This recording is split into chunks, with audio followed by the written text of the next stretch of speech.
Video like जरूर कर लीजिए और ऐसे वीडियो लगातार फ्री में पाने के लिए चैनल को तुरंत सब्सक्राइब कर लीजिए और बेल आइकन को जरूर टैप कर लीजिए ताकि आगे भी सारे वीडियो आपको मिलते रहे। यूट्यूब में फॉलो करते हैं तो प्लीज ये वाला फ्री टेलीग्राम चैनल जरूर ज्वाइन कर लीजिएगा। सारे नोटिफिकेशन सारे अपडेट यहीं पे आते हैं, ध्यान रखिए।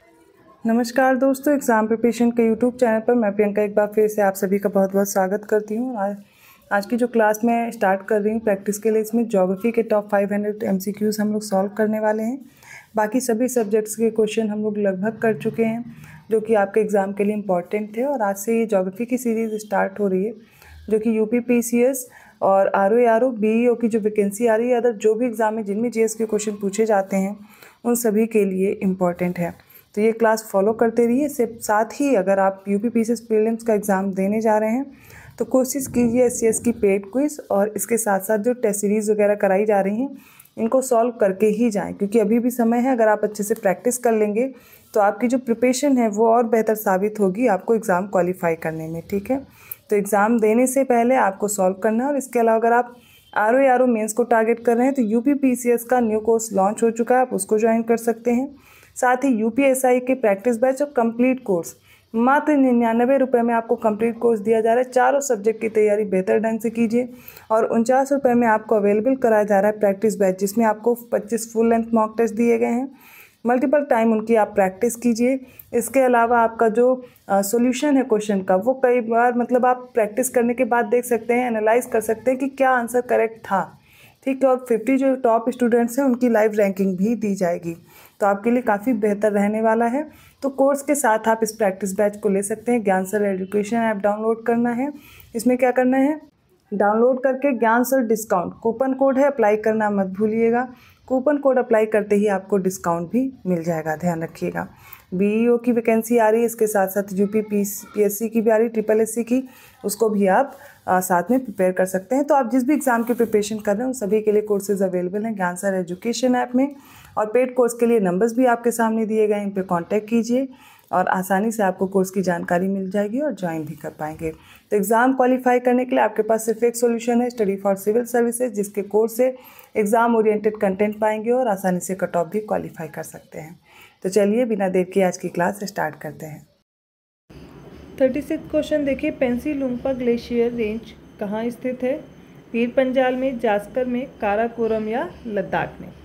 तो ये ग्लेशियर है जो कि आपसे पूछा गया है किस रेंज में है, ठीक है।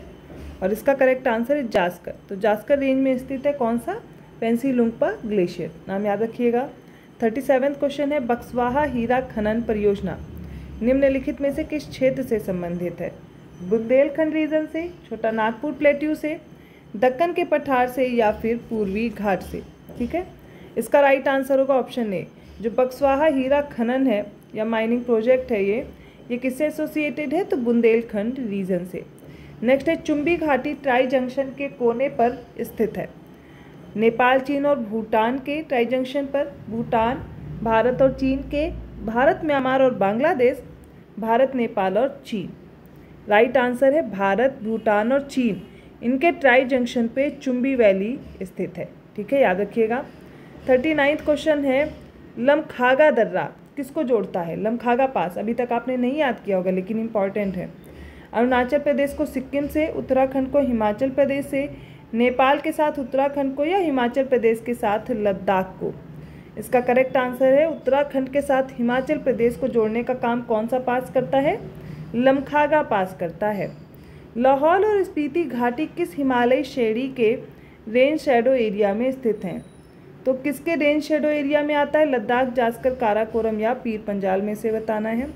तो लाहौल और स्पीति घाटी पीर पंजाल श्रेणी के रेन शेडो एरिया में आता है, ठीक है। 41 क्वेश्चन देखिए, अपने प्रदूषकों के कारण किस नदी को जैविक मरुस्थल कहा जाता है? Which river is called an organic desert due to its pollutant? Indus river, Mahanadi, Damodar या फिर कावेरी रिवर? इसका आंसर तो आप सभी को पता होना चाहिए, ऑप्शन सी करेक्ट होगा। 42nd क्वेश्चन है, भारत का प्रथम राष्ट्रीय सामुद्रिक पार्क कहाँ स्थापित किया गया है? Where is the India's first national maritime park established? Gulf of Mannar, gulf of Cambay, gulf of Kutch या none of these? Right answer है गल्फ ऑफ कच्छ में।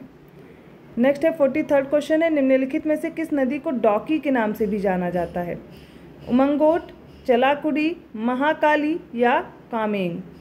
और इसका करेक्ट आंसर है उमंगोट, इसको डॉकी के नाम से भी जानते हैं। 44वां क्वेश्चन है, निम्नलिखित में से कौन सा एक ज्वालामुखी भारत में स्थित है? कोटोपैक्सी, मौना लोआ, नारकोंडम या फिर फ्यूजियामा? करेक्ट आंसर क्या होगा? ऑप्शन सी, नारकोंडम कहाँ है? हमारे इंडिया में है। ठीक है। 45वां क्वेश्चन देखेंगे, निम्नलिखित में से कौन सा स्थल मंडल को परिभाषित करता है? Which of the following defines lithosphere?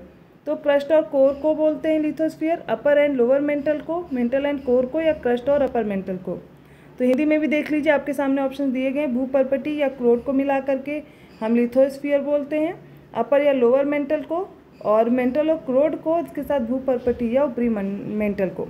तो देखिए, जब हम इंटरनल स्ट्रक्चर पढ़ते हैं अर्थ का, उसको 3 पार्ट में आपने पढ़ा होगा, जिसमें सबसे पहले क्या आता है? अर्थ का क्रस्ट आता है, नेक्स्ट है मेंटल वाला, और थर्ड है core.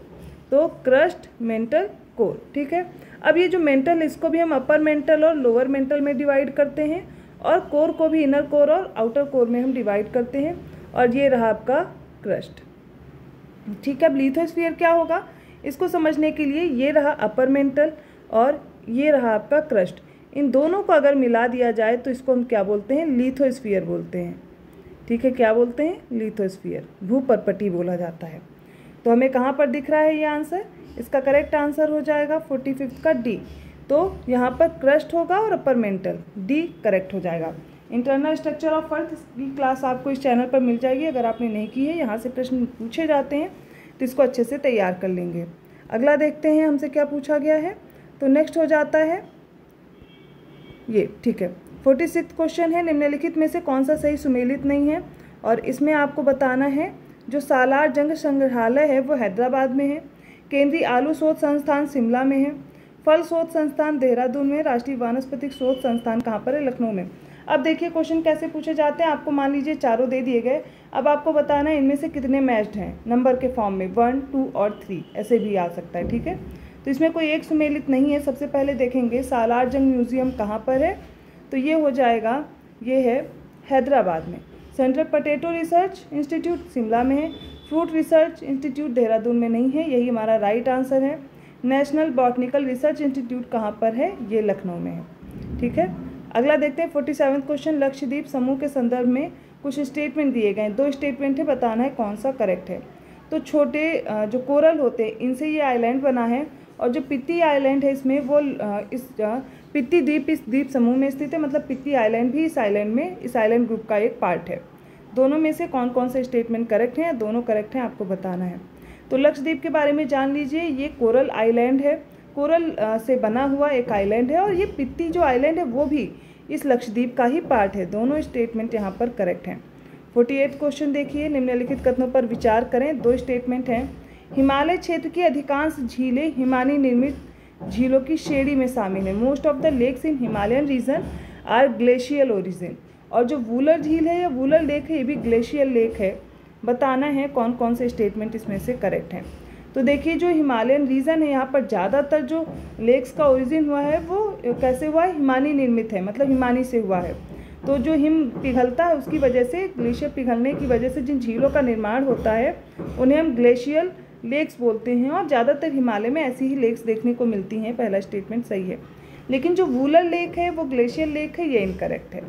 Wular lake glacial lake नहीं है, ये नदी द्वारा निर्मित एक लेक है, जो कि आपको झेलम नदी याद रखनी है, उससे निर्मित हुई है।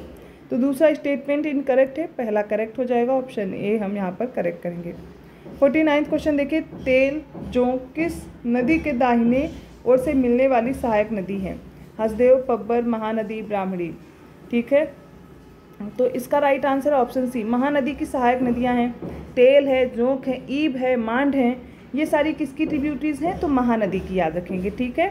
अगला प्रश्न देखिए, निम्नलिखित में से कौन से देश एड्रियाटिक सागर से सीमा साझा करते हैं? तो अल्बानिया दिया गया, स्लोवेनिया दिया गया, क्रोएशिया दिया गया है। इसके लिए एक बार मैप में ज़रूर देखेंगे। तो अगर आप इस मैप के साथ तैयार करेंगे कभी नहीं भूलेगा। देखिए एड्रियाटिक सी आपको दिख रहा है। ठीक है। इससे स्लोवेनिया बाउंड्री शेयर कर रहा है, ये रहा स्लोवेनिया। नेक्स्ट है क्रोएशिया, क्रोएशिया भी बाउंड्री शेयर करता है। इसके बाद बोस्निया और हर्जेगोविना है। नेक्स्ट है मॉन्टीनीग्रो थर्ड के, और इसके आगे अल्बानिया है, अल्बानिया भी दिया गया, मतलब ऑप्शन डी करेक्ट हो जाएगा। और इसके साथ साथ इटली भी याद रखिएगा। तो एड्रियाटिक सी से बाउंड्री शेयर करने वाली कंट्रीज़ में स्लोवेनिया है, क्रोएशिया है, बोस्निया और हर्जेगोविना है, मॉन्टीनीग्रो है, अल्बानिया और इटली है। अब नहीं भूलना चाहिए, मैप के साथ आपने देख लिया है। बढ़ते हैं अगले प्रश्न की ओर। 51वां क्वेश्चन हमारे सामने है, आल्प्स पर्वत के संदर्भ में निम्नलिखित कथनों पर विचार करें। तो इसका विस्तार केवल फ्रांस, स्विट्जरलैंड और ऑस्ट्रिया में है। सेकेंड, इसकी सर्वोच्च चोटी कौन सी है? माउंट ब्लैंक है। तो देखिए आल्प्स पर्वत के बारे में कौन कौन से स्टेटमेंट करेक्ट हैं, तो इसे भी आप एक बार मैप के साथ देखिए।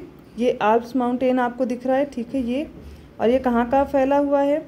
इसके लिए France, Switzerland, Germany, Italy, Slovenia, Austria, ये सारी कंट्रीज़ हैं जिसमें ये फैला हुआ है। अब हमें क्या स्टेटमेंट में दिया गया है? तो वो आपको दे दिया गया है कि इसका विस्तार it extends only France, Switzerland and Austria. तो आपको सिर्फ इतने में दिख रहा है, बिल्कुल गलत दिया गया क्योंकि ये और भी कंट्रीज़ में फैला हुआ है। इसकी सर्वोच्च चोटी का नाम क्या है? माउंट ब्लैंक है, ये बिल्कुल करेक्ट दिया गया है और राइट आंसर होगा ऑप्शन बी, केवल दूसरा स्टेटमेंट करेक्ट है, ठीक है। तो चलिए अगले प्रश्न की ओर बढ़ते हैं। निम्नलिखित कथनों पर विचार करें। पहला, भूकंप के बारे में दिया गया, the point where the energy is released called hypocentre. तो जहाँ पर भूकंप में ऊर्जा निकलती है उसे अवकेंद्र या हाइपोसेंटर बोलते हैं, और अधिकेंद्र उद्गम केंद्र के ठीक ऊपर 90 डिग्री के कोण पर होता है। इनमें से कौन कौन से स्टेटमेंट करेक्ट हैं बताना है। तो देखिए, मान लीजिए कोई रीजन है, ठीक है, ये हमारी अर्थ है और यहाँ पर क्या हुआ? भूकंप का केंद्र है, ठीक है, यहाँ से भूकंप की ऊर्जा रिलीज़ हो रही है, तो इसको हम क्या बोलेंगे? अवकेंद्र या हाइपोसेंटर, हाइपोसेंटर, ठीक है। तो ये मान लीजिए अर्थ थी, यहाँ पर आया भूकंप और सबसे पहले यहाँ पर अब इसकी ये फील होगा। तो ये जो सबसे पहले जहाँ पर भूकंप फील होता है, उद्गम माना जाता है, उद्गम केंद्र के ठीक 90 डिग्री पर, तो इसे हम एपी सेंटर बोलते हैं। क्या बोलते हैं? एपी सेंटर, अधिकेंद्र, ठीक है, अधिकेंद्र। तो हाइपोसेंटर जहाँ पर भूकंप की ऊर्जा रिलीज होगी, सबसे मतलब भूकंप का जहाँ पर ओरिजिन पॉइंट होता है उसे हम हाइपोसेंटर बोलते हैं। सबसे पहले जहाँ पर भूकंप पहुँचता है या सबसे पहले फील होता है उसे हम एपी सेंटर या अधिकेंद्र बोलते हैं। दोनों स्टेटमेंट बिल्कुल सही दिए गए हैं। 53वां क्वेश्चन देखिए, एस्कर भू आकृति बनती है, तो ये किसके द्वारा बनती है? Deposition by wind, by water under the surface, glacier या विंड इरोजन के द्वारा। तो देखिए इसका राइट आंसर हिमनद के द्वारा एस्कर भू आकृति बनती है। 54वां क्वेश्चन है, प्लाया के संदर्भ में निम्नलिखित कथनों पर विचार करें। ये मरुभूमियों में बनने वाली उथली जल झील है और इनमें वर्ष भर जल पाया जाता है। तो प्लाया के बारे में बताइए कौन से स्टेटमेंट करेक्ट हैं। तो इसमें वर्ष भर जल तो नहीं पाया जाता, लेकिन ये उथली जल की झीलें होती हैं जो मरुभूमियों में बनती हैं, ठीक है। शैलो वाटर लेक हैं जो डेजर्ट में बनती हैं, जाहिर सी बात है इसमें वर्ष भर पानी नहीं हो सकता, उथली जल की झीलें हैं। तो इसमें करेक्ट आंसर हो जाएगा पहला स्टेटमेंट सही है। 55वां क्वेश्चन है, गोंडवाना चट्टानों के संदर्भ में सही कथन बताना है, ठीक है। दो स्टेटमेंट देखते हैं, ये इग्नियस रॉक से बनी है और ये कोयले के लिए बहुत ही महत्वपूर्ण है। इसका करेक्ट आंसर क्या होगा? तो ये आग्नेय सेल से तो नहीं बनी है, ठीक है, पहली बात तो ये गलत हो गया। दूसरा, ये कोयले के लिए महत्वपूर्ण है, तो लगभग 90% इंडिया का जो कोयला है वो किस में पाया जाता है? गोंडवाना रॉक्स में पाया जाता है। सेकंड स्टेटमेंट बिल्कुल सही दिया गया है। तो गोंडवाना चट्टानें याद रखेंगे किस लिए इंपॉर्टेंट है?